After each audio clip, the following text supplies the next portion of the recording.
નમસ્તે વિદ્યાર્થી મિત્રો, ધોરણ 10 સામાજિક વિજ્ઞાનમાં પ્રકરણ નંબર જે આપણું 15 ચાલુ છે. આજે એનું આપણે 8મું લેક્ચર જોઈ રહ્યા છીએ. આજનો આપણો પ્રશ્ન છે સમાજવાદી પદ્ધતિના લક્ષણો જણાવો. એટલે કે સમાજવાદી જે પદ્ધતિ છે આ પદ્ધતિના લક્ષણો જણાવો. તો આપણે જોઈએ તો સમાજવાદી પદ્ધતિમાં ઉત્પાદન સાધનોની માલિકી રાજ્યની હોય છે. એટલે કે સમાજવાદી જે પદ્ધતિ રહી આ પદ્ધતિની અંદર જે ઉત્પાદન થાય છે એ સાધનોની માલિકી રાજ્ય સરકારની જોવા મળે છે. એની અંદર કોઈ પર્સનલ માલિકીનું હોતું નથી. બધા જ આર્થિક નિર્ણયો રાજ્યતંત્ર દ્વારા લેવાય છે. આપણે અગાઉની જે પદ્ધતિ જોઈએ હતી એ માલિકીની હતી. અહીંયા આપણે રાજ્ય સરકારની છે. રાજ્ય સરકારની હોય એટલે નિર્ણયો પણ કોણ લે? રાજ્ય સરકાર જ લેતી હોય છે. એટલે કે રાજ્ય તંત્ર દ્વારા જ એના નિર્ણયો લેવામાં આવતા હોય છે. આ પદ્ધતિની આર્થિક પ્રવૃત્તિઓના કેન્દ્રમાં નફો નથી પરંતુ સમાજ કલ્યાણ રહેલું છે. એટલે કે રાજ્ય સરકારનું હોવાથી ગ્રાન્ટેડ હોવાથી એની અંદર જે પ્રવૃત્તિઓ થાય છે એ પ્રવૃત્તિઓની કેન્દ્રમાં નફો હોતો નથી. ફક્ત સમાજ કલ્યાણ રહેલું છે. સમાજના નાનામાંથી નાના જે પરિવારના જે કુટુંબના સભ્યો હોય છે આ કુટુંબના સભ્યો સુધી બધી જે જરૂરિયાતો પહોંચે એ માટે એ લોકો સમાજ કલ્યાણ ઉપર વધારે ભાર મૂકતા હોય છે. એમાં નફા પ્રવૃત્તિ ઓછી જોવા મળતી હોય છે. જેમાં શ્રમિકોને કામના બદલામાં વેતન આપવામાં આવે છે. એટલે કે આ પદ્ધતિની અંદર આ કારખાનાઓની અંદર જે લોકો કામ કરે છે, જે મજૂરો કામ કરે છે એ મજૂરોને યોગ્ય વેતન પણ આપવામાં આવતું હોય છે. એમનું શોષણ કરવામાં આવતું નથી. જેની અંદર વ્યક્તિને આર્થિક સ્વાતંત્ર્ય અને અંગત પસંદગીનું સ્વાતંત્ર્ય હોતું નથી. એટલે કે રાજ્ય સરકારનું હોવાના કારણે એ વ્યક્તિને પોતાની ઈચ્છા મુજબનું પોતે કામ કરી શકતું નથી. એ જે ફિલ્ડની અંદર હોય, જે ત્યાં કારખાનાઓની અંદર જે એમને સોંપવામાં આવતું હોય છે એ જ પ્રકારનું એમને કામ કરવાનું હોય છે. એટલે કે એમને આર્થિક સ્વાતંત્ર્ય પોતાની રીતે એમાં વધારાનો એ લોકો ભાગ અથવા એ પોતે વધારાનું કોઈ ઇન્વેસ્ટ કરી શકતા નથી. એમને અંગત પસંદગી પણ હોતી નથી. પોતાને ગમતી વસ્તુ કે પોતાને ગમતું કામ કરવા મળે એવું પણ એની અંદર હોતું નથી.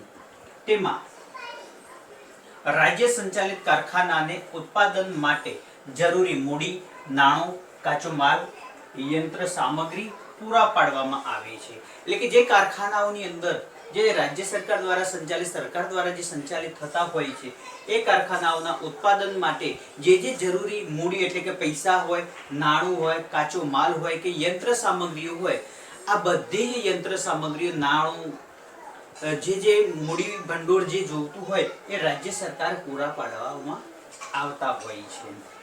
ઉત્પાદનની વહેંચણી કરવાની જવાબદારી પણ રાજ્ય સંચાલિત દુકાનો સંભાળે છે.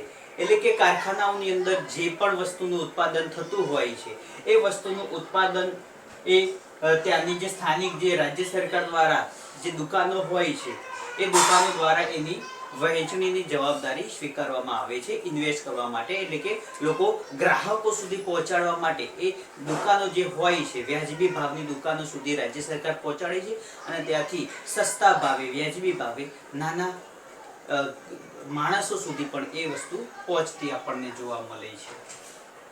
આ પદ્ધતિમાં આવકની વહેંચણી વ્યાજબી અને સમાન ધોરણે થાય છે. એટલે કે આ પદ્ધતિની અંદર જે આવક થાય છે એની વ્યાજબી અને સમાન ધોરણે દરેકને સરખો ભાગ મળી રહે, સરખું વેતન મળે એ પ્રમાણે કરવામાં આવતી હોય છે. જેના પરિણામે દેશમાં ગરીબો અને શ્રીમંતો વચ્ચેનો તફાવત દૂર થાય છે અને શોષણ નાબૂદ થાય છે. એટલે કે સરખા ધોરણે જે વહેંચણી થતી હોય છે એના કારણે દરેક ગરીબ હોય કે શ્રીમંત હોય દરેક લોકોને સરખો હિસ્સો મળે છે, સરખી આવક થાય છે. જેના કારણે ગરીબો અને શ્રીમંતો વચ્ચેનો તફાવત ઓછો થતો જોવા મળે છે અને ગરીબોનું શોષણ થતું પણ અટકી જાય છે. એટલે સમાજવાદી પદ્ધતિના મુખ્ય લક્ષણો આ રીતે છે.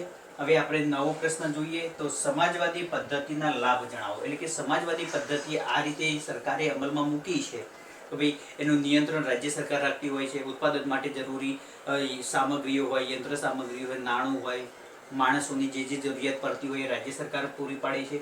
એની વહેંચણી પણ વ્યાજબી ભાવની દુકાનની અંદર થતી હોય છે. એના કારણે કેવા પ્રકારના લાભ થાય છે એ આપણે જોઈએ.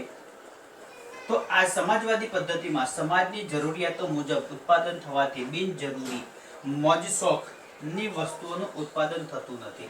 એટલે કે રાજ્ય સંચાલિત દ્વારા, એટલે કે રાજ્ય સરકાર દ્વારા આ જરૂરિયાતો મુજબ, એટલે કે સમાજની જે જરૂરિયાતો હોય છે એ પ્રમાણે જ ઉત્પાદન થાય છે. એટલે કે વધારાની જે મોજ શોખ, જે માલિકીના કારખાનાઓની અંદર જે મોજ શોખની વસ્તુઓનું ઉત્પાદન થતું હોય છે એવું ઉત્પાદન અહીંયા રાજ્ય સરકારની ઉત્પાદનની અંદર થતું નથી. ઉત્પાદનના નિર્ણયો રાજ્યતંત્ર દ્વારા લેવાય છે. એટલે કે કઈ વસ્તુનું કેટલું ઉત્પાદન કરવું એની જરૂરિયાતો પ્રમાણે એ બધું જ સંચાલન રાજ્ય સરકાર કરતી હોય છે. તેથી કુદરતી સંપત્તિનો દુર્વ્યય થતો નથી, જેના કારણે જે કુદરતી નેચરલ જે પ્રોડક્ટોનું જે વધારે પડતું વેસ્ટ થતું હોય છે એ વેસ્ટ થતો અટકી જતો આપણને જોવા મળે છે. આવક અને સંપત્તિની અસમાનતા દૂર થાય છે. એટલે કે આપણે અહીંયા જોયું ભાઈ ગરીબો અને શ્રીમંતો વચ્ચેનો જે તફાવત દૂર થાય છે, જેના કારણે ગરીબ અને શ્રીમંત એ પોતાની રીતે જીવન ધોરણ સારી રીતે જીવી શકે છે અને ગ્રાહકોનું શોષણ થતું નથી. જે માલિકીની કારખાનાઓની અંદર ઉત્પાદન થતું હોય છે એમાં ઘણી વખત ગ્રાહકોનું શોષણ પણ થતું જોવા મળે છે, કારણ કે એનો ભાવતાલ એ માલિકો નક્કી કરતા હોય છે. જ્યારે અહીંયા જે વસ્તુનું ઉત્પાદન થાય છે એનો ભાવતાલ એ રાજ્ય સરકાર નક્કી કરતી હોય છે, સામાન્ય માણસને ધ્યાનમાં રાખીને. એટલે કે અહીંયા સસ્તા ભાવે મળતું હોવાના કારણે ગ્રાહકોનું શોષણ પણ થતું નથી. આ બજાર પદ્ધતિના મુખ્ય લાભ છે. અહીંયા આપણે પ્રકરણ પૂરું કરીએ છીએ. આ પ્રકરણના જે પણ ગૃહ કાર્યના પ્રશ્નો છે એ તમને પહોંચાડી દઈશ.